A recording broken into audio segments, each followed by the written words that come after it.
We are hearing from Dolores Huerta, the prominent labor leader who came forward yesterday on social media accusing her longtime collaborator, the late Cesar Chavez, of sexual abuse. Those allegations posted shortly after the release of this New York Times investigative report detailing separate allegations against Chavez involving two minors. Huerta speaking out in an interview on the public radio show and podcast Latino USA about two forced sexual encounters with Chavez, which she says resulted in pregnancies. I was kind of trapped, you might say, and I was not expecting those incidents to happen. I felt I was alone. I didn't really have anybody close by that I could call for help or reach out to. And the way he set that up, it was to make sure that we were isolated pretty much, you know. So, I mean, that's pretty much what happened. It never would have happened in the first place if I had not had this great admiration for him. And he was my employer. He was my boss, you know. And for more on her interview with Dolores Huerta, we are so fortunate to be joined by Pulitzer Prize-winning journalist and host of Latino USA, Maria Hinojosa. Maria, thank you so much for joining us on Top Story. I want to start by just saying, for everyone watching, they should really go and listen to this podcast in its entirety. You did an extraordinary job, and you also very bravely talked about your own personal experience. Talk to me about what this interview was like for you and what you feel like you really learned through it. Look, if you know Dolores Huerta, and I've known her for decades, she is a symbol of strength. I mean, Dolores is about to turn 96 years old, but as I've been seeing her over the last 3 decades of her life, she's like strong, she's animated, she's always positive. And yesterday in the interview, it was like she was broken. You could hear in her voice, you just heard it, the deep sadness. What people need to understand is that Dolores is coming to terms with this just along with everybody else. It wasn't like she knew the extent of what Cesar Chavez was capable of doing. So everybody's in a state of shock. She's in a state of shock. And it is hard for me to hear when she said, I asked her, I was like, was it worth it? Your silence. And she said the movement really needed to be, so it was worth it. That really hurts. She also talked about some of the guilt, it sounded like, that she had of now finding out that there were others. And then there was this moment where she said something along the lines of, I wonder if maybe if I'd spoken out sooner, it wouldn't have happened.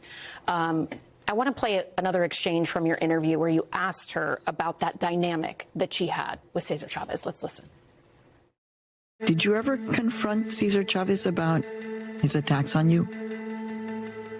You know what? I never did, and I guess that's the one thing that I'm sorry about, because God knows, had I done that, maybe in some way it would have prevented other women and girls, who knows, you know.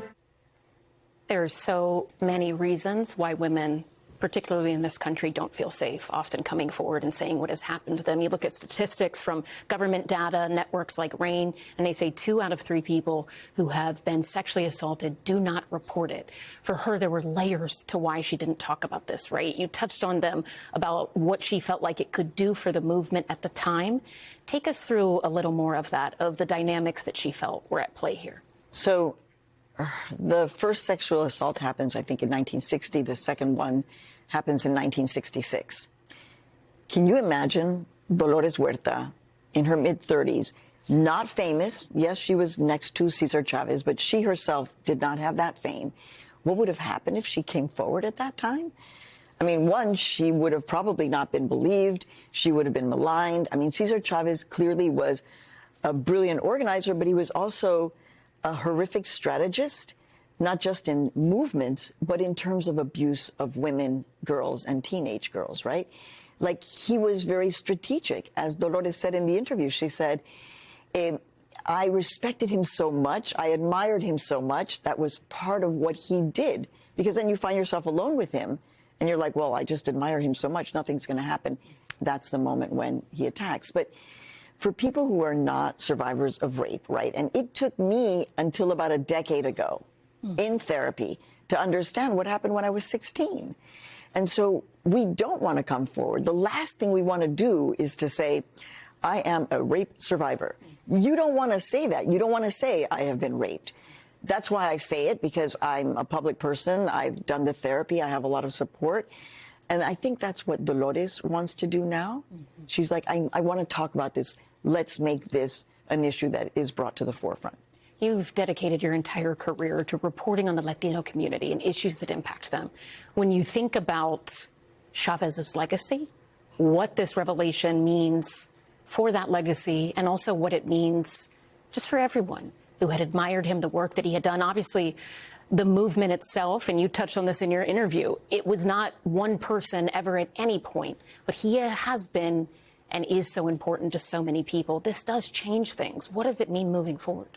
Well, you know, if you listen to what Dolores Chavez says, Dolores Huerta, what Dolores Huerta says, she's like, you can't really throw the baby out with the bathwater.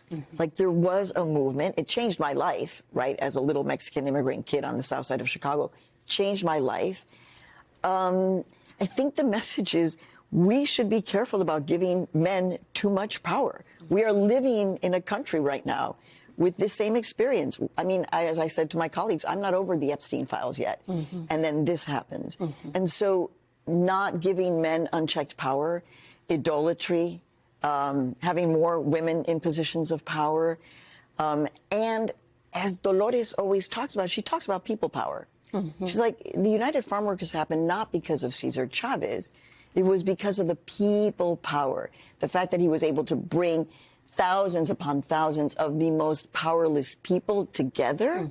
But they made that change. Cesar Chavez didn't march from Delano to the capital of California by himself. He ends up with 10,000 people. That's why laws change. So let's bring it back to that essential lesson of Dolores Huerta, which is people power.